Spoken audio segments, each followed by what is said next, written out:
حالانکہ وطن جن لوگوں نے اجاڑا ہے، جب وہ لوگ حکمران تھے تو طارق جمیل صاحب ان کے پاس بھی جایا کرتے تھے. اس کی بھی کلیریفیکیشن ویسے انہوں نے دی ہے، میں ان کو سمجھانے جاتا تھا. تو سر ان کو سمجھانے جاتے تھے تو ان کو بھی تھوڑا سا سمجھائیں کہ یہ بھی قوم کے ساتھ سچ بولیں. ان سے معاملات مس ہینڈل ہوئے ہیں. اس وقت ہماری اکانومی تباہی کے دہانے پہ آ چکی ہوئی ہے، اور اس میں صرف ہمارے پرائم منسٹر صاحب کا قصور نہیں ہے، بلکہ ان خفیہ ہاتھوں کا بھی قصور ہے کہ جنہوں نے ملک کے وسیع تر مفاد کے اندر کچھ سٹیپس لیے. ان کی ہم نیت پہ شک نہیں کرتے، لیکن بہرحال وہ سارے کے سارے سٹیپ الٹے گلے پڑ گئے ہیں اس وقت. تو اپنی پالیسیز کے اوپر ہمیں نظر ثانی کرنے کی ضرورت ہے. بس میں اتنے کنٹرول الفاظ میں میسیج کنوے کر سکتا تھا جو میں نے کر دیا. اب آ جائیں طارق جمیل صاحب نے جو یہ کیٹاگوریکل سٹیٹمنٹ دی کہ پوری قوم جو ہے 22 کروڑ عوام، ان میں سے کتنے سچے ہوں گے عمران خان صاحب جیسے. اور پھر انہوں نے کہا کہ میڈیا والے لوگوں سے ہاتھ جوڑ کر معافی، لیکن ساری دنیا کا میڈیا جھوٹ بولتا ہے. تو یہ کیٹاگوریکل سٹیٹمنٹ دینا اتنے بڑے فورم کے اوپر جہاں پہ نیٹی گریٹیز دیکھی جا رہی ہوں اور نشریات لائیو چل رہی ہوں کہ اس کی کٹنگ پاسبل نہ ہو. ورنہ میں آپ کو بتاتا ہوں اگر یہ ریکارڈنگ ہوتی نا تو یہ الفاظ کاٹ دیے جاتے ہیں، لیکن لائیو کا یہی تو نقصان ہوتا ہے. کیٹاگوریکل سٹیٹمنٹ نہیں دینی چاہیے. اب جب کہ انہوں نے اس کی تعویل کر لی ہے کہ میں نے کیٹاگوریکلی سے مراد یہ نہیں لیا تھا کہ سارے ہی غلط ہیں، بلکہ میں نے کہا تھا اکثریت. تو یہ بات تو بالکل ٹھیک ہے، اکثریت تو یہ تو ہم بھی رونا رو رہے ہیں کہ اکثریت اس طرح کر رہی ہے. لیکن سر یہ اکثریت صرف میڈیا میں نہیں، اکثریت عوام الناس میں بھی، اکثریت سیاست دانوں میں بھی، اکثریت علماء میں بھی، اکثریت ریاستی اداروں کے ٹاپ ٹیئرز میں بھی ایسی ہی ہے. کیوں؟ کیونکہ یہ لوگ بھی تو اسی اکثریت والے معاشرے سے ہی نکل کے اوپر گئے ہیں نا. تو جب آپ چیک کریں گے تو ظاہر ہے یہ بھی ہوگا. پھر میڈیا کو صرف سنگل آؤٹ کرنا، ظاہر ہے کہ اس سے پھر میڈیا والوں کی ناراضگی کسی حد تک جسٹیفائی تھی کہ آپ باقی لوگوں کے بارے میں بھی بات کریں نا. وہ میں نے 12 ایگزامپلز دینی ہیں آپ کو اینڈ میں کہ اس حمام کے اندر سارے ہی ننگے ہیں. لیکن میں پہلے آپ تھوڑی تمہیدن گفتگو کر رہا ہوں تاکہ میری بعد والی کڑوی باتیں آپ کو ہضم ہو جائیں. لیکن چونکہ انہوں نے سنگل آؤٹ کیا تو میڈیا کے لوگوں نے اس کا برا منایا، اور پھر جب بعد میں انہوں نے غیر مشروط معذرت کر لی تو میرے خیال ہے اس کے بعد کوئی کمپین نہیں چلنی چاہیے تھی. یہ بھی زیادتی ہے دوسری طرف سے. یہ ان کا بڑا پن ہے کہ انہوں نے اپنی بات، ویسے ہمارے میڈیا والے لوگ بھی ایسے شریف علماء کے اوپر ہی شیر ہیں. جو علماء جو ہے وہ دھرنوں میں یہاں پہ ان کے گلے کے اوپر سوار ہوتے ہیں، پورا ملک جام کروا دیتے ہیں، ان سے تو آج تک میڈیا پہ کسی نے نہیں کہا کہ سر آپ آئیں ٹیلی فون کال پہ اور معذرت کرے. ہن بھی کوئی شوق پورا کر کے ویکھ لو جیڈے کے وڈے وڈے اینکر نے نا تہاڈی طبیعت صاف کر دیں گے. یہ سارے اینکرز اپنے گھروں میں نہیں جا سکتے، یہ صرف یہ بات بھی کر دیں کہ ان سے معذرت لینی ہے. اور جناب ان سے تو ایمان کے سرٹیفکیٹ ہمارے ریاستی اداروں کے ہیڈز کو لینے پڑتے ہیں. وہ تو اتنے سٹرانگ علماء ہیں. یہ شریف عالم ہے، اس نے معذرت کر لی. اور دیکھیں معذرت کرنے سے کسی کا قد چھوٹا نہیں ہوتا، بڑا ہی ہوتا ہے. اب سب لوگ کہہ رہے ہیں یار انہوں نے اگر معذرت کر لی اب آپ لوگ کیوں اس بات کو گھسیٹ رہے ہیں. باقی جو دوسرے لوگ ہیں نا جو کہہ رہے ہیں کہ ان کو معذرت نہیں کرنی چاہیے تھی، یہ بالکل غلط پٹی پڑھا رہے ہیں. یہ غلط ایٹیچیوڈ ہے. کیا حرج ہے اگر کسی نے معذرت کر لی؟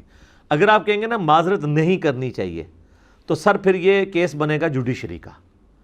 اس پہ پھر حد کے عزت کا ایشو اٹھایا جائے گا، کیونکہ آپ نے کیٹاگوریکل سٹیٹمنٹ دی ہے تو سامنے جتنے صحافی ہیں پھر وہ طارق جمیل صاحب کو حد کے عزت کا نوٹس بھیجتے اور کہتے سر آپ نے جو ہمارے بارے میں سٹیٹمنٹ دی ہے نا آ کے اسے عدالت میں پروف کریں ورنہ اتنے ارب روپیہ ہرجانہ دیں.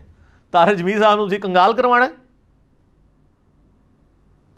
اور باقی انہوں نے جو کہا کہ ایک بہت بڑا میڈیا ہاؤس ہے جس کے مالک نے مجھے کہا کہ اگر ہم سچ بولیں گے تو ہمارا یہ میڈیا ہاؤس ہی بند ہو جائے گا. اب بڑے میڈیا ہاؤس تو اس وقت بہت سارے ہیں، اب ان میں سے کون ہے؟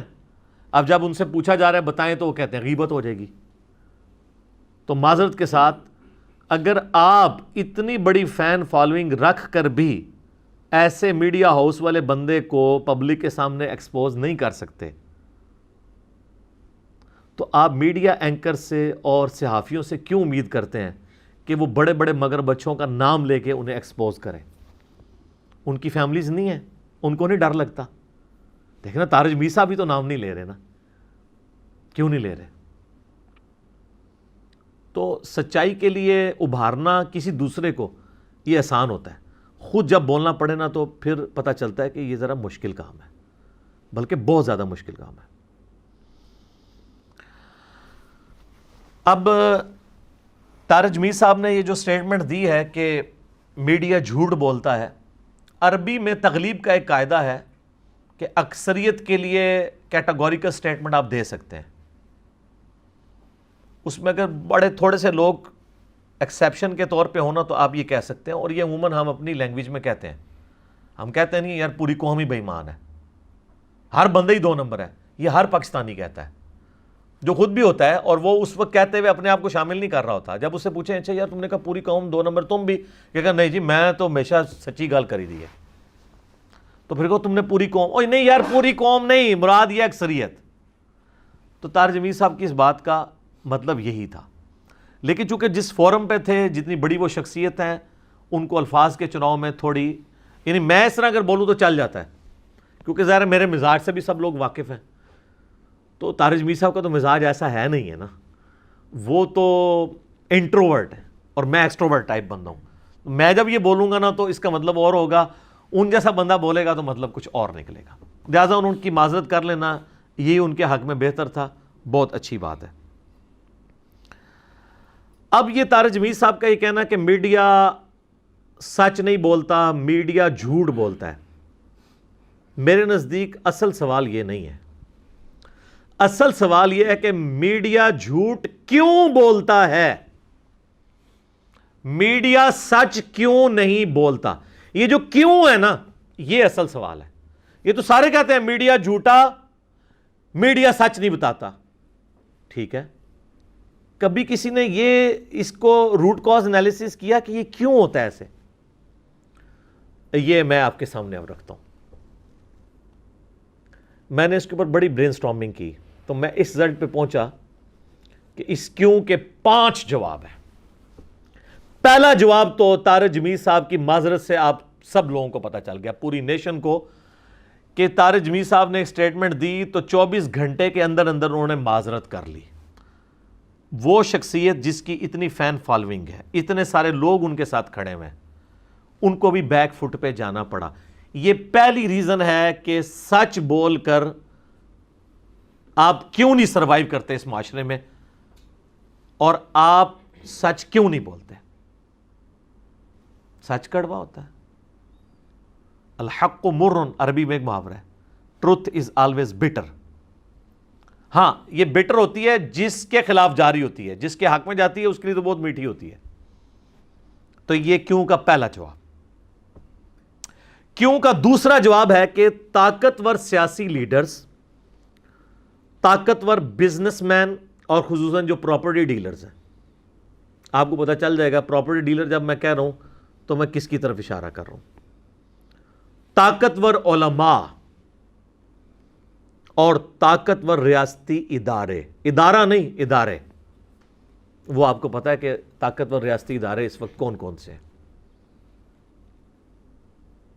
یہ لوگ برا مان جاتے ہیں، اس لیے سچ بولنا مشکل ہے، اور جھوٹ کی آمیزش کر کے ایسی بات کرنی پڑتی ہے جس سے ان کے نرم و نازک دل دکھ نہ جائیں۔ یہ کیوں کی دوسری وجہ۔ کیوں کی تیسری وجہ ہے کہ یہ سارے طاقتور لوگ جو ہیں وہ ایسے اینکرز کو، ایسے صحافیوں کو، ایسے میڈیا گروپس کو اور ایسے اخبارات کو دھمکیاں لگاتے ہیں کہ اگر یہ کیا نا، ہماری خبر چھاپی نا، پھر دیکھ لینا۔ یہ لوگوں کو مشورہ دینا بڑا آسان ہے، کتنے صحافی شہید ہوئے ہیں اس کام میں۔ آپ کو اگر برے لوگ نظر آ رہے ہیں تو اچھے لوگ نہیں ان میں نظر آ رہے؟ کالی بھیڑیں تو ہمارے ریاستی اداروں میں بھی ہیں، سیاستدانوں میں بھی ہیں، تو میڈیا والے لوگوں کو آپ کیٹاگوریکل ڈینائی کر رہے ہیں۔ ان لوگوں نے اپنی زندگیاں دی ہیں اس کام کے لیے. میں پرسنلی کئی لوگوں کو جانتا ہوں, بڑے اخلاص کے ساتھ وہ یہ کام کر رہے ہوتے ہیں, اور بعض اوقات بڑی دلیری کرتے ہیں. ڈاکٹر شاہد مسعود سے میں سخت اختلاف رکھتا ہوں, لیکن ایک اس کی نیکی اس قوم کے ساتھ جس کو میں آج بھی یاد کرتا ہوں. مشرف کے دور میں جب ڈاکٹر عبد القدیر خان سے ہاتھ جوڑ کے ٹی وی پہ معافی منگوائی گئی, سنگل آؤٹ اس بندے کو کر کے جو پاکستان کا محسن ہے, اور اس کے ساتھ جتنے لوگ شامل تھے وہ سارے ہیرو ہیں, وہ سارے محب الوطن ہیں, ایک بندے کو قربانی کا بکرا بنایا گیا. تو ڈاکٹر شاہد مسعود نے اس وقت پروگرام کیا تھا اور اس نے پوری ہسٹری بتائی تھی کہ اس نے یہ کیا, اس نے تو معافی نہیں مانگی, اس نے یہ کیا, اس نے تو معافی نہیں مانگی. اور وہ ہسٹری آج ان 20 سالوں میں اس سے بھی بڑھ کے ہو چکی ہے کہ جس مشرف نے یہ کام کیا, اس مشرف نے تو اس قوم کا بیڑا غرق کر کے اسے امریکہ کی اس جنگ میں جھونک کے اربوں ڈالر کا نقصان کروایا کہ ہم آئندہ 100 سال میں بھی وہ نقصان پورا نہیں کر سکتے. تو مشرف سے تو کسی نے معافی نہیں منگوائی ہے, لیکن مشرف صاحب نے ڈاکٹر عبد القدیر سے معافی منگوائی. تو اس وقت کتنے میڈیا کے لوگ جو ہیں وہ دلیری کر کے اس کے ساتھ کھڑے ہوئے ہیں. بڑا مشکل کام ہے. ڈاکٹر عبد القدیر کے ساتھ چند لوگ ہی کھڑے ہوئے تھے نا. اگر کوئی سمجھتا ہے نا تو آج کوئی بول کے بتائے, تو یہ بات کرنی آسان ہوتی ہے. کیوں کا چوتھا جواب یہ ہے کہ ایسے جو سچے صحافی ہیں ان کی فیملی پکچرز سوشل میڈیا پہ عام کر کے ان کی کردار کشی کا سلسلہ شروع ہو جاتا ہے. ایون بعض کا جعلی پکچرز بھی بنا دی جاتی ہیں. خود طارق جمیل صاحب کی کتنی بیہودہ پکچرز لوگوں نے وہ دھڑ کچھ اور جوڑ کے سر جوڑ کے بنائی ہوئی ہیں. اور میں کہتا ہوں اگر جینون بھی ہوں کسی کی ذاتی زندگی کو اس طریقے سے پبلکلی ہائی لائٹ کرنے کی آپ کو ضرورت ہی نہیں ہے, جبکہ وہ پبلک اکاؤنٹ ہولڈر بھی نہیں ہے.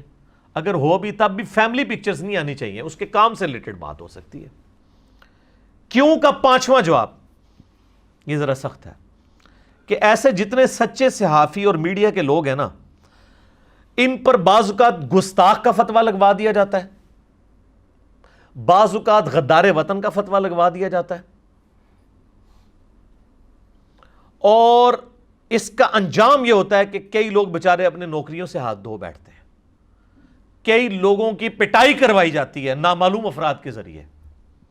وہ نامعلوم افراد کسی مذہبی جماعت کے بھی ہو سکتے ہیں, کسی ریاستی ادارے کے بھی ہو سکتے ہیں, کسی سیاستدان کے پالتو بھی ہو سکتے ہیں. وہ تو پھر پتہ ہی نہیں چلتا ہوتا ہے, نامعلوم ہے. وہ سٹارٹ ہی نامعلوم ہوتے ہیں, اینڈ تک نامعلوم ہی رہتے ہیں. اور بعض اوقات کئی صحافیوں کو اپنی جان سے بھی ہاتھ دھونا پڑتا ہے, ایسا بھی ہو جاتا ہے.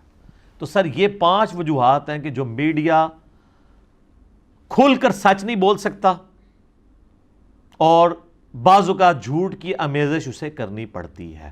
لیکن بعض اوقات ظاہر ہے کہ ان کی اپنے مال پانی کی گیم بھی ہوتی ہے, ریٹنگ والا بھی چکر ہوتا ہے. کالی بیڑے تو ہر جگہ موجود ہیں, اس میں صرف میڈیا تو نہیں ہے سر, باقی سب لوگ بھی جو کچھ کر رہے ہیں وہ اپنے عیوب کو چھپانے کے لیے کیا کیا کام کرتے ہیں ہمیں سب نظر آ رہا ہوتا ہے. کس طریقے سے جعلی اکاؤنٹس کھول کے سوشل میڈیا کے اوپر ٹرینڈز چلوائے جاتے ہیں. جب آپ لوگ یہ جھوٹے ٹرینڈ چلوا رہے ہوتے ہیں تو اس ہمام میں تو سارے ہی ننگے. اب جو میڈیا کے لوگ ہیں نا, میں جو سمجھتا ہوں نا, ان کا اصل جو ان سے معاملہ مس ہینڈل ہوتا ہے, جو ان کا اصل جرم ہے, جو لوگ کرتے ہیں, سب کی میں بات نہیں کر رہا, وہ یہ ذرائع کی جھوٹی خبروں پر اعتبار کر لیتے ہیں. یہ اکثر آپ دیکھتے ہیں نا, ذرائع سے پتہ چلا ہے. یار اگر ذرائع نے آپ کو خبر غلط دی ہے, آئندہ اس ذرائع پہ اعتماد نہ کریں. اچھا بعض اوقات میں آپ کو بتاؤں ذرائع کی خبر ٹھیک ہوتی ہے, لیکن وہ خبر جب عام ہوتی ہے نا, تو جہاں سے خبر نکلی ہوتی ہے نا, ان کا موقف چینج ہو گیا ہوتا ہے, اس کی وجہ سے وہ خبر غلط ہو جاتی ہے. اس طرح کی کئی مثالیں پاکستان کے اندر موجود ہیں. خبر ٹھیک ہوتی ہے, لیکن جب وہ پبلک ریاکشن سامنے آتا ہے نا, تو پتہ چلتا ہے یار وہ تو خبر ہی غلط تھی. وہ خبر نہیں غلط ہوتی, خبر ٹھیک ہوتی ہے. انہوں نے اپنا موقف بدل لیا ہوتا ہے. لیکن بعض اوقات غلط خبر بھی ہوتی ہے. تو ان کے لیے میں عرض کروں گا, میڈیا کے لوگوں کے لیے خصوصاً, سورہ آل عمران کی آیت نمبر 61 ہے, لعنت اللہ علی الکاذبین, جھوٹوں پر اللہ کی لعنت. اور لعنت کا مطلب پتہ کیا ہے؟ اللہ کی رحمت سے دور.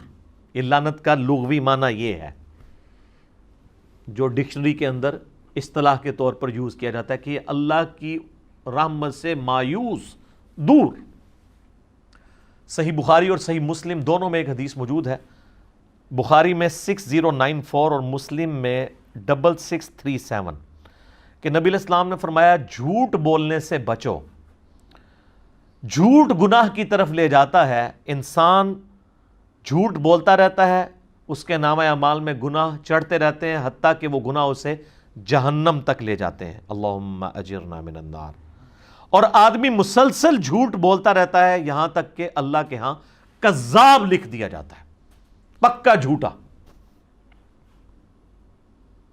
اور اس کا سائملٹینیس کنٹراسٹ اسی حدیث میں ہے کہ نبی علیہ السلام نے فرمایا کہ سچ بولو، سچ نیکی کی طرف لے جاتا ہے اور نیکی جنت کی طرف لے جاتی ہے۔ انسان سچ بولتا رہتا ہے یہاں تک کہ اللہ کے ہاں صدیق لکھ دیا جاتا ہے۔ کتنا بڑا ٹائٹل ہے صدیق۔ ہم سیدنا ابوبکر صدیق رضی اللہ تعالیٰ عنہ علیہ السلام کے لیے یہ ٹائٹل کے، آپ بھی صدیق بن سکتے ہیں۔ سچ بولنے کی عادت ڈالیں۔ جھوٹ کے والے سے تو درجنوں مجھے بخاری مسلم کی اور ترمذی ابو داؤد میں کئی حدیثیں زبانی یاد ہیں، لیکن وہ ٹاپک دوسری طرف چلا جائے گا، میں نے نمائندہ حدیث آپ کے سامنے رکھ دی۔ اب آ جائیں اس ٹاپک کی طرف، یہ ذرائع والا۔ سورۃ الحجرات کی آیت نمبر 6 ہے، یا ایھا الذین آمنوا ان جاء فاسق بنبأ فتبینوا، اے ایمان والو اگر کوئی فاسق تمہارے پاس کوئی خبر لے کر آئے تو تم اس کی تحقیق کر لیا کرو، کہیں ایسا نہ ہو کہ تم جاہلیت میں کسی قوم کو نقصان پہنچا بیٹھو اور بعد میں تم شرمندہ ہو کہ ہم نے یہ کیا کیا۔ یہاں پہ پوری قوم کو ظاہر نقصان پہنچایا جا رہا ہوتا ہے اس حوالے سے۔ تو اللہ تعالیٰ میں کہ فاسق کی خبر نہیں قبول کرنی، اور اکثر ذرائع جو ہوتے ہیں نا وہ فاسقین ہی ہوتے ہیں، نہ انہوں نے کبھی نماز پڑھی، نہ ان کو جھوٹ سچ کی تمیز، نہ ان کو اکاؤنٹیبلٹی کا کوئی ڈر، نہ اللہ کی اکاؤنٹیبلٹی کا کوئی ڈر، اور وہ ہوتے ہیں ذرائع، وہ تو جو مرضی آپ کو بیان کر دیں۔ قرآن کہہ رہا ہے کہ جب تک آپ تحقیق نہیں کریں گے آپ نے بات آگے بیان نہیں کرنی۔ اسی کانٹیکسٹ میں صحیح مسلم میں اوپر تلے 3 احادیث ہیں، انٹرنیشنل نمبر کے مطابق 7، 8 اور 9، کہ نبی علیہ السلام نے فرمایا کسی آدمی کے جھوٹا ہونے کے لیے یہی کافی ہے کہ وہ ہر سنی سنائی بات کو آگے بیان کر دے بغیر تحقیق کیے کہ بات ٹھیک بھی ہے کہ نہیں۔ اور اللہ معافی دے اس وقت سوشل میڈیا میں 95% سے زیادہ یہی کچھ ہو رہا ہے۔ تو اگر کسی کو پتا ہوگا نا کہ یہ جھوٹا ہے، جھوٹے پہ اللہ کی لعنت ہے اور جھوٹا دوزخی ہے، اور اسے اپنی آخرت کی فکر ہے، تو وہ پھر یہ کام نہیں کرے گا۔ میرے نزدیک میرے بھائیوں، میڈیا کا جو اصل کام ہے نا وہ ہے نیوٹرل، ان بائسڈ اور فیئر رپورٹنگ۔ پارٹی نہ بنے، رپورٹ کرے۔ اور میں آج خصوصاً چونکہ صحافیوں میں بھی اس وقت بڑے بڑے صحافی جو ہیں وہ ریگولرلی میری ویڈیوز دیکھتے ہیں، اسٹوڈنٹس ہیں، میں ان کے نام لے کر نہ کو اپنا قد بڑا کرنا چاہتا ہوں، نہ ان کے نام لے کر انہیں مصیبت میں ڈالنا چاہتا ہوں، میں جنرل آپ کے سامنے بات کر رہا ہوں۔ میں ان سب کو یہ ریکویسٹ کروں گا ایز اے ٹیچر دین کے حوالے سے کہ میڈیا میں آپ رپورٹنگ کا جو سٹائل اپنائیں نا وہ پارٹی بننے والا نہ ہو بلکہ آئینہ دکھانے والا ہو، اور ہر اس طرح کا آئینہ دکھانے کے بعد نا آپ ایک سلائیڈ چلا دیں کہ سب کچھ دیکھنے کے بعد فیصلہ آپ کے ہاتھ میں ہے، فیصلہ آپ کے ہاتھ میں، آپ خود فیصلہ کریں کہ اس پولیٹیکل لیڈر نے اس وقت یہ سٹیٹمنٹ دی تھی، اب یہ کہہ رہا ہے، فیصلہ آپ خود کر لیں۔ وہ اتنی واضح رپورٹنگ ہو کہ لوگ خود فیصلہ کر لیں گے۔ جب آپ پارٹی بنتے ہیں نا تو آپ کا سچ بھی جو ہے نا وہ پھر آپ کو کہتے ہیں اس نے لفافہ لیا ہوا ہے، یہ فلاں کے آگے بکا ہوا ہے، کیونکہ آپ ظاہر انسان ہے نا، انسان جب دیکھتا ہے کہ یار اس معاملے میں اس نے زیادتی کی ہے تو بعض کا جینوئنلی انسان کہتا ہے نہیں یار میں ظالم کے ساتھ نہیں مظلوم کے ساتھ کھڑا ہوں گا۔ لیکن میڈیا میں اس کے نقصانات ہو جاتے ہیں، کیونکہ جب آپ ساتھ کھڑے ہوتے ہیں نا، پھر جب جس مظلوم کے ساتھ آپ کھڑے ہیں نا، جب وہ ظالم بنتا ہے نا تو پھر اس کے خلاف جب آپ کو بات کرنی پڑتی ہے تو اس وقت ذرا مصیبت کھڑی ہو جاتی ہے، پھر آئیں بائیں شائیں شروع ہو جاتی ہے، تو کہتے ہیں دیکھا اس نے اس سے مال پانی لیا ہوا ہے۔ تو بہتر یہ ہے کہ آپ کسی کا حصہ بنے ہی نہ. آپ فیئر رپورٹنگ کریں کہ اس نے یہ کہا تھا، اس نے یہ کہا تھا، پہلے یہ کہتا تھا، اب یہ کہتا ہے. فیصلہ عوام کریں. اپنے آپ کو اس طریقے سے آپ پریزنٹ کریں تو پبلک خود فیصلہ کرے گی. عوام سے فیصلہ کروائیں. اب میں آپ کو آخر میں 12 ایگزامپلس حالیہ پاکستان کی ہسٹری سے رکھوں گا میڈیا کے لوگوں کے لیے، کہ آپ اگر ان 12 ایگزامپلس کو آج میری ویڈیو دیکھنے کے بعد بھی ایک 12 ایگزامپلس کا ایک پروگرام بھی سارے میڈیا کے لوگ بنا دیں نا اپنے اپنے انداز میں، اور اس کے شروع میں سلائیڈ چلا دیں کہ ہم کسی کا حصہ نہیں بن رہے، ہم آپ کو آئینہ دکھا رہے ہیں، اس کے بعد فیصلہ آپ نے خود کرنا ہے. اب یہ علیحدہ بات ہے کہ آئینہ دیکھ کے نا غصہ تو آتا ہے جب کسی کو اس کا آئینہ دکھایا جاتا ہے، اور میں جب یہ ایگزامپلس بیان کروں گا تو کئی لوگوں کو میرے پہ بھی غصہ آئے گا.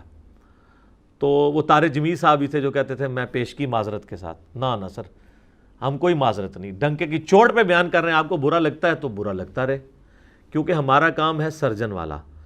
سرجن نے جب اپینڈکس کا آپریشن کرنا ہے نا تو اس نے چیرا تو لگانا ہی لگانا ہے، چاہے وہ مریض چیخیں مارتا رہے، کیونکہ سرجن کو پتہ ہے کہ اس کی زندگی ڈیپینڈنٹ ہے اس چیرے کے اوپر. تو میرا کام سرجن والا ہے، اس لیے میں بڑے سٹرونگ نروز والا بندہ ہوں. مجھے کوئی گالیاں دے، پروپوگنڈا کرے، مجھے کوئی فرق نہیں پڑتا.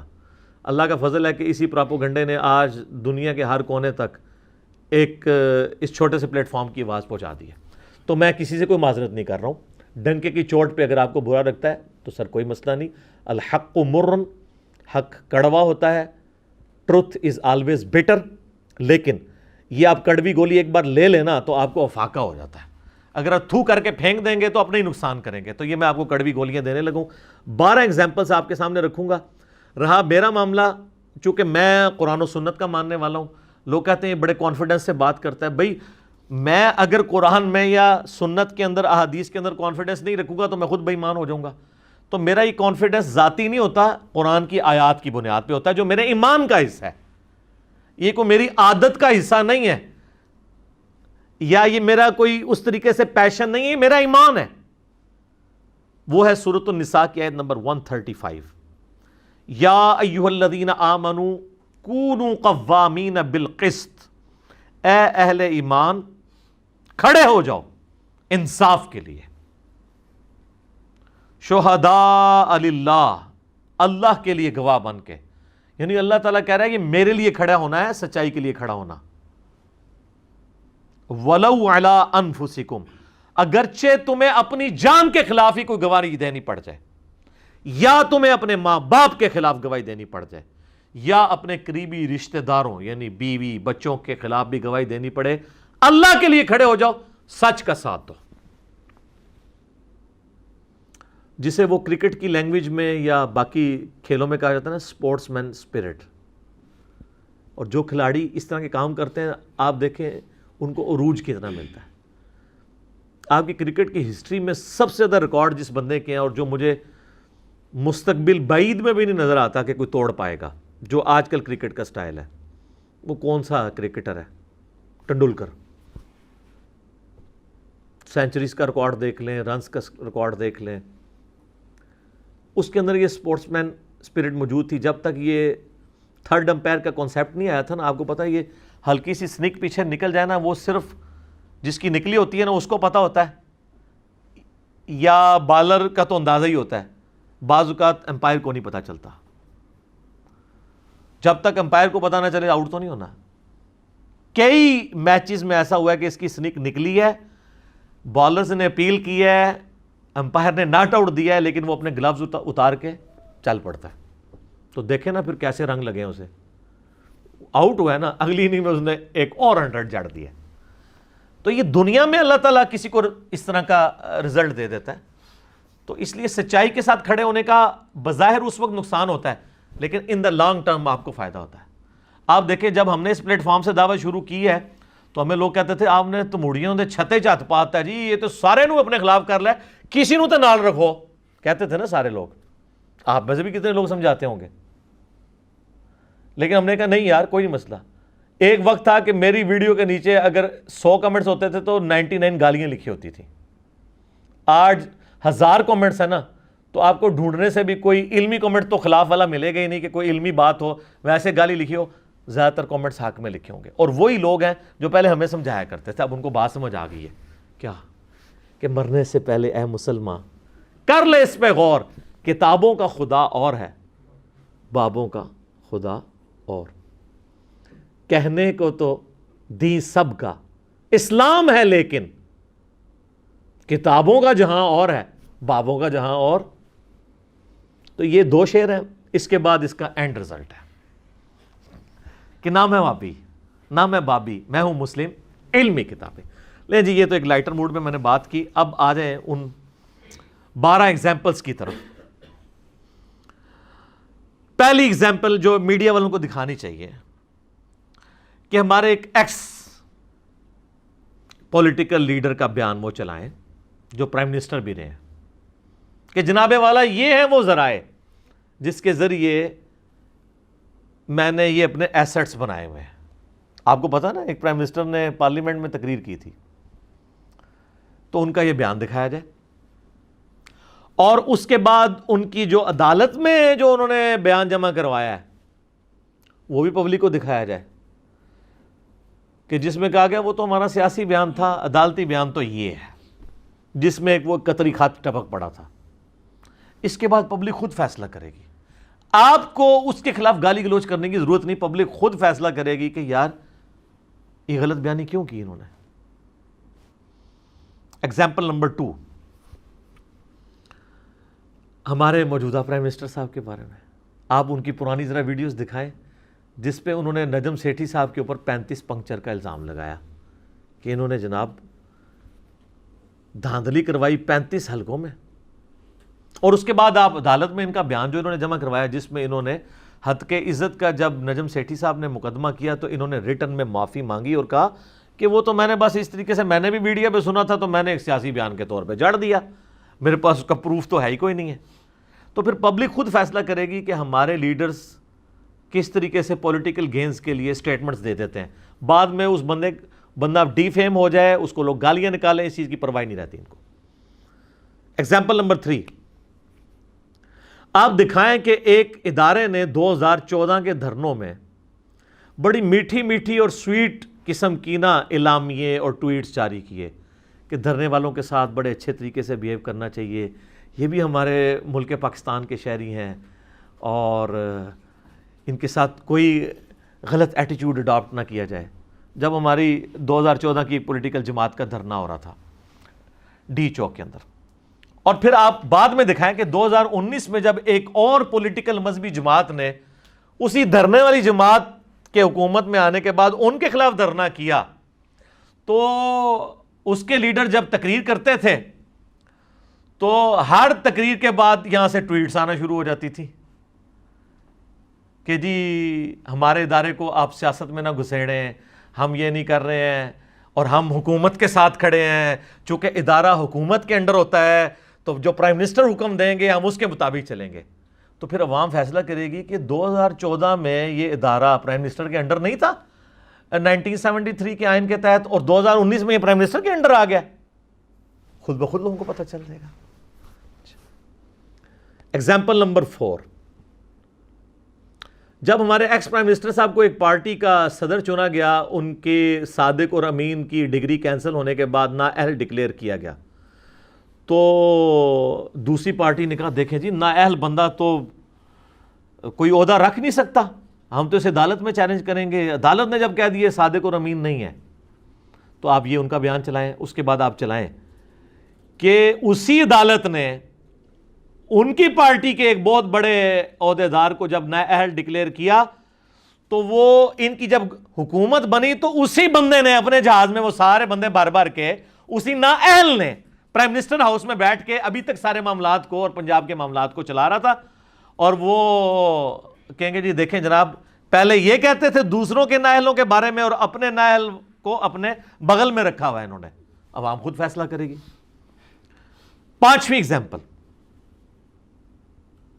آج سے 5-7 سال پہلے اگر ہمارے اس وقت کے پرائم منسٹر کہتے تھے کہ ہمیں اپنے گھر کی صفائی کرنی چاہیے, نان اسٹیٹ ایکٹرز کے بارے میں اب دنیا کی نظریں ہم پر ہیں, ہمیں کسی نان سٹیٹ ایکٹر کو یہاں پہ جگہ نہیں دینی چاہیے.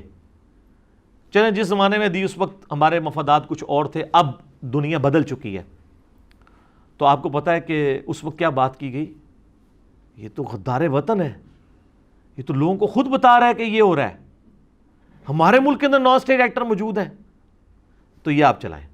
اس کے بعد آپ موجودہ پرائم منسٹر کی پوری دنیا میں جو تقریریں ہیں کہ ہم نے یہ دہشت گرد پالے, ہم نے یہ دہشت گرد پالے, ہم یہ کرتے رہے, وہ چلا دیں. اور جب ایف اے ٹی ایف کا شور بچا تو وہ گھر کی صفائی کرنے والی ساری باتیں ہم نے ریٹن میں مانی کہ ہم یہ نہیں کریں گے سر, ہم یہ نہیں ہونے دیں گے, ہم مانتے ہیں کہ ہم یہ کریں گے, ہم جو ہے وہ ان کے خلاف مقدمات چلائیں گے اور ان کو جیلوں میں ڈالیں گے, اور ڈال بھی دیا. میں نہیں اس میں پڑھتا صحیح ڈالا غلط ڈالا, یہ میں اس وقت ڈسکس نہیں کر رہا, لیکن ایک ہی بندے کے دو رخ آپ لوگوں کو دکھائیں. ایگزامپل نمبر 6, کچھ سال پہلے جب کبھی انڈیا سے دوستی کی بات کی جاتی تھی کہ یار دونوں غریب ملک ہیں, لڑیں گے مریں گے تو مارے جائیں گے, یار ہمیں اپنی اکانومی کی طرف توجہ دینی چاہیے, ہمیں بارڈر کھولنے چاہیے, تجارت عام ہونی چاہیے, یہ کرتارپور بارڈر کو بھی کھولا جائے سکھوں کے لیے. قادیانی والے مسئلے میں تو میں سپورٹ بالکل نہیں کرتا, ابھی تک حکومت ڈینائی کر رہی ہے, لیکن کوئی خبریں اچھی نہیں آ رہی ہیں. لگ رہا ہے کہ یہ قادیانیوں کو بھی اکوموڈیٹ کر رہے ہیں, اور اس پہ اگر کرتے ہیں تو یہ ظلم کریں گے. میری اس پہ پہلے بھی ویڈیو آ چکی ہے. سکھوں والا معاملہ ایک الگ تھا. تو اس وقت جب یہ بات کی گئی تو کہتے تھے, کیا کہتے تھے جی, مودی کا جو یار ہے غدار ہے, غدار ہے. اب جو لوگ اس وقت یہ باتیں کرتے تھے تو میڈیا کو چاہیے اب دکھائے کہ جناب یہ وہی سارے کام یہ لوگ کر رہے ہیں, اور اس حد تک کر رہے ہیں کہ یہ فونوں پہ فون ملاتے ہیں اور وہ مودی ان کا فون اٹھانے کا روادار نہیں ہے. اور جب ان کو سمجھاتے ہیں کہ اپنے آپ کو اتنا نہ گراؤ تو اب وہ کہتے ہیں نہیں نہیں امن ہونا چاہیے. اور ہمارے موجودہ پرائم منسٹر صاحب کی تقریر رکھی ہوئی ہے کہ اگر ہم لڑیں گے تو لڑ مر کے تو کچھ نہیں نکلے گا رزلٹ, ہمیں تو یہ کرنا چاہیے. تو آپ دکھائیں کہ جناب ایک ہی بندہ ہے, اس کی دو مختلف حالتوں میں دو مختلف سٹیٹمنٹس موجود ہیں. ایگزامپل نمبر 7, آپ کو پتہ ہے نا پچھلی حکومت میں ریلوے کے کچھ حادثات ہوئے, تو اس وقت جو ریلوے کے منسٹر ہیں انہوں نے کہا جی وہ باہر کے ملکوں میں تو ایک حادثہ ہو جائے تو وہ منسٹر استعفیٰ دے دیتا ہے. یہ آپ دکھائیں ان کی پرانی ویڈیو. اور اس دور میں پاکستان کی ہسٹری کے سب سے زیادہ حادثات ہوئے ہیں کسی بھی وزیر کے ٹینور کے اندر, 1-1.5 سال کے اندر, 2 سال کے اندر. اب اس سے جب استعفیٰ مانگا جاتا ہے وہ کہتے ہیں کہ پاکستان میں تو رواج ہی نہیں استعفیٰ دینے کا. یہ وہ بندہ کہہ رہا ہے جو اس وقت کہہ رہا تھا کہ ہمیں استعفیٰ دینا چاہیے, تو یار رواج نہیں ہے تو تم ٹرینڈ سیٹر بنو نا, سب سے پہلے تم اپنا استعفیٰ رکھو. اور اس سے بڑھ کے اس نے پبلکلی جھوٹ بولا کہ تبلیغی جماعت کا سلنڈر پھٹنے کی وجہ سے تیز گام میں آگ لگی. اور آپ کو یاد ہوگا کہ میں نے اسی دن کہہ دیا تھا, میرے سامنے ویڈیوز آ گئی تھی, میں پہلا بندہ تھا, ابھی تحقیق سامنے نہیں آئی تھی, مجھے ادھر جو عینی شاہدین تھے اس ٹرین کے انہوں نے کہا تھا جی شارٹ سرکٹ ہوا ہے, اس کی وجہ سے ڈبے میں آگ لگی ہے, اس آگ لگنے کی وجہ سے سلنڈر پھٹا ہے. ویسے سلنڈر نہیں ساتھ لے کے جانا چاہیے, سلنڈر لے کے جانا بھی ریلوے کی نااہلی ہے کہ انہوں نے کیوں جانے دیا ادھر سے. تو اس وقت کہہ رہے تھے یہ تبلیغی جماعت کو خام خواہ سپورٹ کر رہا ہے. اچھا اب تو ان کی آفیشیل آپ کو پتا ہے رپورٹ پبلک ہو چکی ہے جس میں پتا چلا کہ سرکٹ کی وجہ شارٹ سرکٹ کی وجہ سے آگ لگی تھی. تو اس وزیر ریلوے کا استعفیٰ نہیں آیا. تو آپ اس کے پرانے بیان اور نئے والے چلائیں اور آگے لکھیں, فیصلہ آپ کے ہاتھ میں. دیکھیں ہم میڈیا والوں کو طریقہ بتا رہے ہیں, ویسے یہ ساری باتیں ان کو پتہ ہے, لیکن یہ اتنا آسان نہیں ہے چلانا. یہ تو سوشل میڈیا ہے نا کہ یہ چیزیں چل جاتی ہیں, وہ لوگ میڈیا پہ نہیں چلا سکتے کیونکہ ان کے مفادات جڑے ہوئے ہیں. ان کو اشتہارات حکومت سے ملنے ہوتی ہیں, وہ حکومت کہتی ہے روٹی پانی بند کر دیں گے. ہمیں حکومت کہتی ہے روٹی پانی بند کر دو تو ہم کہیں گے تو آپ تو ہمیں روٹی پانی پہلے بھی کوئی نہیں دے رہے ہیں, نہ ہم آپ سے لینے کے کوئی روادار ہیں. ہاں آپ کو الحمدللہ ہم ہزاروں کا ٹیکس دیتے ہیں سالانہ, تو آپ ہمیں تو یہ بات نہیں کر سکتے. اچھا جی, ایگزامپل نمبر 8, 2018 میں آپ کو پتا ہے نا کہ ایک مذہبی جماعت نے جب ختم نبوت کا ایک ایشو اٹھایا تو اس وقت 2018 کے الیکشن ہونے والے تھے, تو ہماری یہ موجودہ جو حکمران جماعت ہے انہوں نے اسی مذہبی جماعت کے پلیٹ فارم سے مذہبی کارڈ یوز کیا. اور جب یہ حکومت میں آئے تو اسی جماعت نے جب دھرنے دیے اور ان کے اوپر کفر کے فتوے لگائے تو انہوں نے پکڑ کے انہی علماء کو جیل میں ڈلوا دیا. تو اب اصولاً میں جیل تو ان لوگوں کو بھی ساتھ کاٹنی چاہیے جو پہلی حکومت کے اندر ان کے ساتھ سٹیج پہ کھڑے ہو کے یہ کام کر رہے تھے. میں اس کام کے غلط یا صحیح ہونے کے فیصلہ نہیں کر رہا, میں اصول اور مبادی کی بات کر رہا ہوں کہ کم از کم 2 نمبری تو نہ ہو, اصول تو ایک رکھیں. نویں ایگزامپل, آپ کو پتہ ہے ہمارے ایکس پرائم منسٹر کو ایک عدالتی فیصلے کے ذریعے پاناما والے ایشو کے اندر فارغ کیا گیا. بہرحال وہ جو اقامہ اور جو کچھ ہوا وہ تو عوام کو اب پتہ چل گیا کیا تھا. تو اس وقت یہ کہا گیا جب اسی پرائم منسٹر ایکس کی طرف سے اور ان کے سپورٹرز کی طرف سے پاکستان کی عدالتوں کے بارے میں غلیظ زبان استعمال کی گئی, تو یہ موجودہ ہمارے حکمرانوں نے ہمیں کہا کہ نہیں, عدالتی فیصلوں کا تو احترام ہونا چاہیے, اس طرح کی کوئی زبان استعمال نہیں کرنی چاہیے. یہ تو بڑی غلط بات ہے. دیکھیں سب سے بڑی عدالت نے فیصلہ دے دیا ہے, تو اس طرح کی زبان, واقعی میں بھی کہتا ہوں زبان نہیں استعمال ہونی چاہیے. اختلاف رائے آپ کر سکتے ہیں, لیکن جس طرح پچھلی حکومت نے عدالتوں کے بارے میں غلیظ زبان استعمال کی نا, وہ انتہائی غیر اخلاقی رویہ ہے. اس کے بعد آپ بعد والا ایک معاملہ دکھائیں ان کو کہ جب اس حکومت میں ایک فوجی سابقہ ڈکٹیٹر کے خلاف فیصلہ آیا جس کی وجہ سے پاکستان کو اربوں ڈالر کا نقصان ہوا اور ہم ایک غیر ملکی جنگ میں گھر گئے جو آج تک نکل نہیں سکے, حتیٰ کہ اس کا اپنا ادارہ آج اسے ڈس آن کرتا ہے اس حوالے سے, اس کی پالیسیز کے حوالے سے, کیونکہ ہماری فوج کا جو ڈومیننٹ کلچر ہے وہ مذہبی ہے اور وہ تو بالکل سیکولر تھا, اس سے بھی آگے کی چیز تھا. اس کے خلاف ہائی کورٹ کا فیصلہ آیا, ایک ظاہر اسپیشل بینچ ہائی کورٹ کا تھا. اس فیصلے کے خلاف جو غلیظ زبان استعمال کی گئی ان کی سیاسی سپورٹر جماعتوں کی طرف سے, حتیٰ کہ معاملہ اتنا مس ہینڈل ہوا کہ اس ادارے کے ایک آفیشل سپوکس مین نے آگے پریس کانفرنس کر دی, جو یہ کام ہی نہیں ہے کہ ایک عدالت کا فیصلہ ہے تو ایک ادارے کا تو یہ کام نہیں ہے کہ وہ عدالت کے بارے میں آ کے تو پریس کانفرنس کرنا شروع کر دے. اداروں کو تو اداروں کے مقابل نہیں آنا چاہیے. اور اس میں انہوں نے وہ فضائل و برکات سنانے شروع کر دیے, اور اس میں ایک پیرا مس ہینڈل ہوا تھا, اس کو پکڑ کے تو انہوں نے نیٹی گریٹیز کرنی شروع کر دی اور کہا کہ جی جج کا تو دماغی توازن ٹھیک نہیں ہے, ہم اس کے خلاف جو ہے پٹیشن دائر کریں گے. آج تک نہیں نہ کی تھی, اور پتہ ہی تو ہی فارغ ہو جانی ہے پٹیشن. اس طرح تو نہیں ہوتا کہ آپ کے حق میں فیصلہ ہے تو جج کا دماغ ٹھیک, اور آپ کا دماغ ٹھیک کرے کوئی جج تو اس کا دماغ خراب. یہ تو نہیں ہونا چاہیے. اچھا, تو یہ لوگوں کو دکھائیں کہ عدالتی احترام کتنا ہے ان لوگوں کے اندر. پہلے یہ کرتے ہیں, بعد میں اپنے خلاف آئے تو یہ کرتے ہیں, اور اس میں ایک سیاسی جماعت بھی انوالو ہوئی اور اداروں کے لوگ بھی استعمال ہوئے. 10ویں ایگزامپل,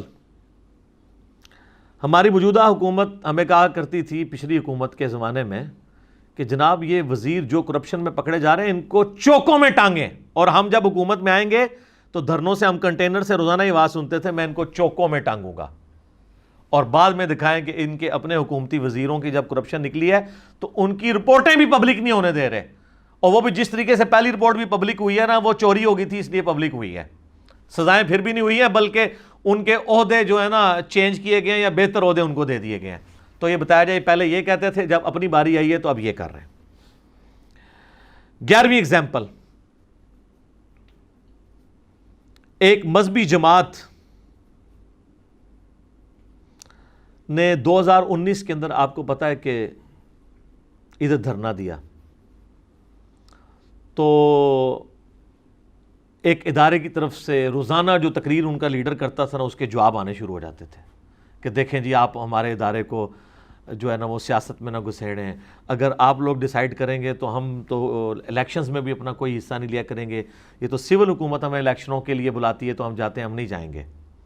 اچھا, کچھ عرصے بعد موجودہ حکمران جماعت کے ایک سٹنگ منسٹر نے ایک فوجی بوٹ لا کے 22 کروڑ عوام کے سامنے ٹیبل کے اوپر رکھ دیا, اور جو اس نے غلیظ زبان استعمال کی چاٹنے والی, اور اس نے کہا جی, اور وہ صحافی بھی آپ دیکھیں یار, اس صحافی کو سننے والوں کو ابھی بھی شرم نہیں آئی کہ یار اس نے اپنے سامنے کیا تماشا لگوایا. اس نے اس کو کہا کہ یہ چمک رہا اتنا کیوں ہے، یعنی ان دونوں کی ملی بھگت تھی، وہ جو لینگویج یوز کر رہے ہیں نا، ٹھیک ہے. اس طرح کے صحافی ہمارے لیے رول ماڈل بنے ہوئے ہیں. یا وہ صحافی جو پراپرٹی ڈیلر سے پلاٹ لیتے ہوئے جن کی ویڈیوز لیک ہو جاتی ہیں، آج وہ آگے لوگوں کو سچائی کے بھاشن دے رہے ہیں یوٹیوب کے اوپر آ کے. کبھی ایک چینل پہ جاتا ہے، کبھی دوسرے پہ جاتا ہے، اور ریٹنگ دیکھ لیں اس کی کتنی عمر ہے. آپ اس سے ہی اندازہ لگا لیں یہ قوم کیا سننا چاہتی ہے. سارے صحافیوں کے چینلز کو اس کا چینل پیچھے چھوڑ گیا. تو آپ دیکھ لیں کہ ہماری قوم کی ایجوکیشن کیا ہے، ہم کس طرح کے لوگوں کو جو ہے وہ اپنے اوپر سوار دیکھنا چاہتے ہیں. تو اس نے کہا یہ چمک رہا کیوں ہے، انہوں نے کہا جی یہ چاٹ رہے ہیں اس لیے چمک رہا ہے. اس پہ کوئی اس ادارے کی طرف سے ٹویٹ نہیں آئی ہے کہ یار تم سٹنگ منسٹر ہو کے ایک ادارے کو متنازع بنا رہے ہو اور تم نے لا کے ایک فوجی بوٹ لا کے ٹیبل کے اوپر رکھ دیا ہے. کوئی ٹویٹ نہیں آئی ہے.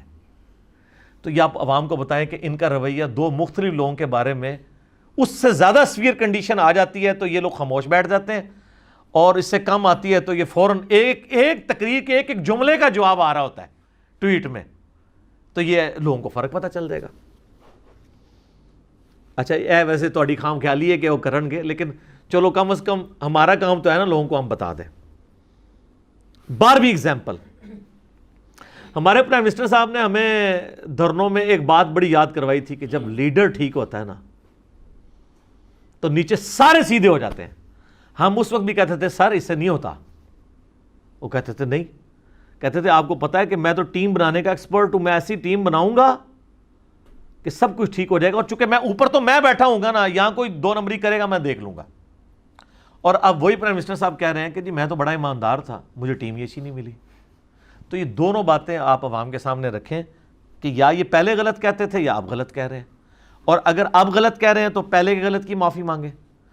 یہ رپورٹنگ کا سٹائل ہونا چاہیے. اور ان ساری 12 کی 12 ایگزامپلس کے اوپر میں یہ کہوں گا کہ وہ جو سہیل وڑائی صاحب کہتے ہیں کہ کیا یہ کھلا تضاد نہیں ہے، بالکل کھلا تضاد ہے. اینڈ پہ میں دعا کروں گا. اچھا ان ساری باتوں سے کسی نے یہ رزلٹ نہیں نکالنا کہ میں اس حق میں ہوں کہ پرائم منسٹر کو ہٹا دیا جائے یا حکومت ختم کر دی جائے. نہ سر، ہماری ڈاکٹرن آپ ہماری پرانی ویڈیوز بھی چلائیں گے وہی ہے. ہمارا موقف 2014 کے دھرنوں میں بھی یہی تھا کہ کوئی ایکسٹرا جوڈیشل طریقہ نہیں ہونا چاہیے حکومت کو ہٹانے کا. 2019 کے دھرنوں میں بھی یہی تھا اور آج بھی یہی ہے. 5 سال پورے کرنے دیں. پاکستان کی اسمبلیاں کم از کم 5 دفعہ 5 سال کا اپنی ڈیوریشن پوری کریں تو آپ دیکھیں اسی سسٹم کو میں سے آپ کو خیر نظر آئے گا. لیکن آج تک کبھی آپ نے 5 سال یعنی جس کو کہتے ہیں نا سکون سے پورے نہیں ہونے دیے. یہ تو اسی طریقے سے ہے کہ آپ ہر تیسرے دن پودا جو آپ نے چھوٹا سا ننا سا پودا لگایا اس کو اکھاڑ کے کہیں یہ بڑا کیوں نہیں ہو رہا، تو وہ تو نہیں بڑا ہوگا. آپ اس کو بڑا ہونے دیں گے تو بڑا ہوگا نا. اور جب جناب اور اگر آپ کو یہ ڈر لگا ہے کہ یہ بڑا ہو گیا تو ہمارا کیا بنے گا، تو اس لیے ہم نے اسے بڑا نہیں ہونے دینا. ہم نے فوراً سے اکھاڑ کے چیک کرنا ہے اور بہانا یہ کرنا ہے اسی چیک کیتا سی اس واسطے اکھاڑا ہیلو پھر لا دینا. تو اس طرح تو اس نے قیامت تک بڑا نہیں ہونا ہے، انہیں بوڑھے نہ بوڑھا ہی رہنا ہے. اور پھر حتیٰ کہ لوگ پھر یہ کہتے ہیں جناب یہ تو سسٹم ہی خراب ہے. سسٹم خراب نہیں سر، آپ دنیا کی بہترین گاڑی جو ہے نا کسی ایسے ڈرائیور کے متھے مار دینا جسے ڈرائیونگ نہیں آتی تو وہ گاڑی ٹھوک دے گا، تو یہ نہیں کہا جائے گا کہ گاڑی بری ہے. یہ سسٹم برا نہیں ہے، آپ اس سسٹم کو چلنے دیں. اور گیون سرکمسٹانسز کے اندر کچھ غلطیاں بھی ہوں گی، لیکن جن قوموں کی ہم مثالیں دیتے ہیں نا سر، آج سے 200 سال پہلے اگر ان کے سیاستدانوں کا آپ حال دیکھیں ہم سے برا تھا. یہ 200-250 سال ان کی ڈیموکریسی چلی ہے تو آج آپ کو رزلٹ نظر آ رہے ہیں. میں ٹوٹلی اس ڈیموکریسی کو سپورٹ نہیں کرتا، میں قرارداد مقاصد والی ڈیموکریسی کی بات کرتا ہوں کہ کتاب و سنت کے دائرے کے اندر حلال کا فیصلہ کثرت رائے سے ہوگا، حرام کا فیصلہ کثرت رائے سے نہیں ہوگا، وہ کتاب و سنت کی نص سے ہوگا. تو اینڈ پہ میں دعا کرتا ہوں کہ اسمبلیاں بھی اپنا وقت پورا کریں. اللہ تعالیٰ ہمارے پرائم منسٹر صاحب کو، ہمارے علماء کو، ہمارے سیاستدانوں کو، ریاستی اداروں کے لوگوں کو، اپوزیشن کے لوگوں کو پورے اخلاص کے ساتھ، اللہ تعالیٰ کے ساتھ ڈیڈیکیشن کے ساتھ اسلام کی اور ہمارے ملک پاکستان کی خدمت کرنے کی توفیق عطا فرمائے. آمین ثم آمین. ٹھیک ہوگا جی.